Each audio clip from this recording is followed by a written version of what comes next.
얼마 전 일면식 있는 문화예술 관계자를 만날 일이 있었습니다. 진담이 섞인 농담으로 두 가지를 좀 실없이 던졌습니다. 첫 번째로는 미술인들이 가장 많이 사용하는 물감을 면세로 잡아줄 수는 없겠는가. 작품 활동을 하다가 돌아가신 후 유족들이 받는 미술품 상속에 대한 부담이 너무 크거든요. 그랬을 때 무작정 상속세가 아니라 작품을 판매되었을 경우에만 상속세를 부여하면 어떻겠는가. 안녕하세요. 미술시장의 새로운 패러다임을 구축해 나가고 있는 미술만평 169회차 박정수입니다. 정말 물감값 너무 비쌉니다. 저는 그림을 그리지 않습니다만 좀 두텁게 바르다 보면요, 캔버스 10호 10만원 넘기 여사입니다.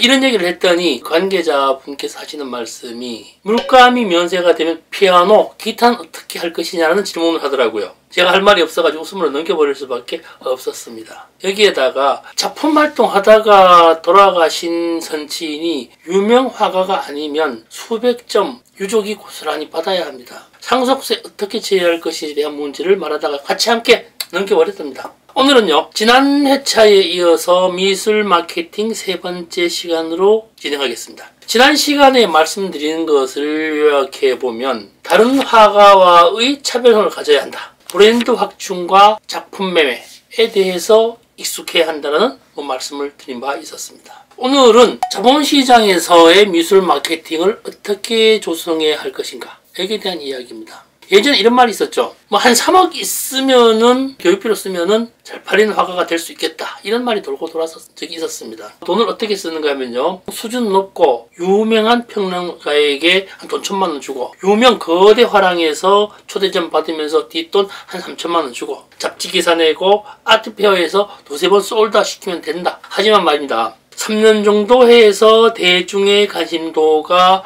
높아질 수 있는 작품이라면 굳이 이렇게 하지 않아도 됩니다. 그것이 안 되니까 하려고 했던 거죠. 결론은요, 되도 않는 작품을 시도한다는 것이죠. 그렇게 해봐야 아무 소용 없습니다. 요즘 드라마나 영화에 미술품 이미지를 협찬해 달라는 의뢰가 가끔 있습니다. 드라마 제작하는 배경에 그림을 두면은 작품 홍보가 되지 않겠느냐라는 것으로 말입니다. 이럴 땐 저는 꼭 이렇게 말합니다. 이미지 사용료를 주시거나 멘트를 걸어주세요 라고 말입니다. 이 멘트는 말입니다, 배우나 출연진 누군가가 그 그림을 보면서 이 작품 언제 샀어? 작품 좋은데? 이 말 한마디 말입니다.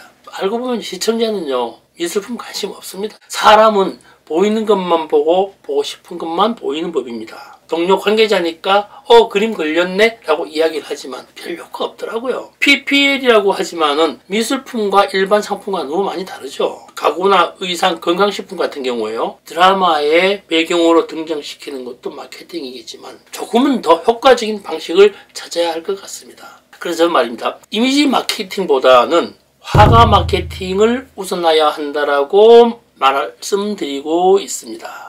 제가 말씀드리는 화가 마케팅은 화가의 일반 생활이나 작품을 설명하는 것이 아니라 화가의 철학과 사상과 사회적 관계를 말씀드리는 것입니다. 저는 요즘 젊은 화가들과 협업을 자주 하고 있습니다. 전시 경험이 적고 인지도가 낮은 경우에는 그들에게 이렇게 말을 합니다.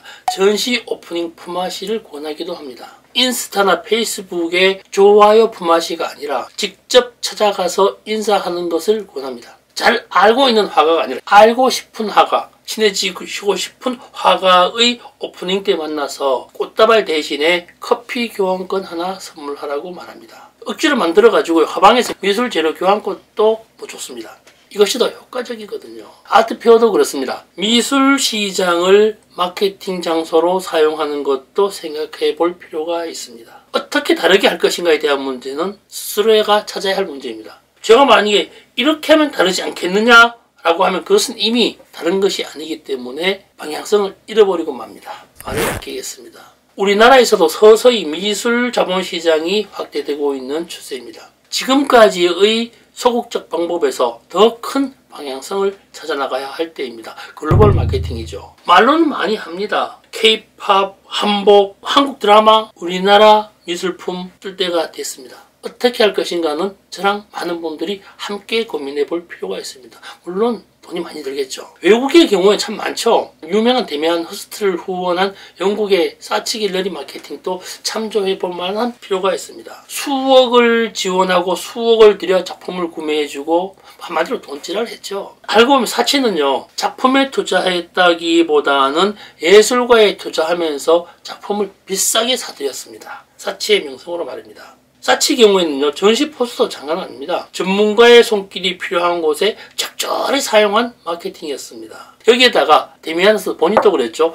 2차 시장이라고 하는 옥션에 자신이 직접 작품을 출품하여 수억의 돈을 벌어들이기도 합니다. 1차 시장이 작품 거래 형태에 2차 시장에 출품했다고 욕도 많이 먹었지만 말입니다.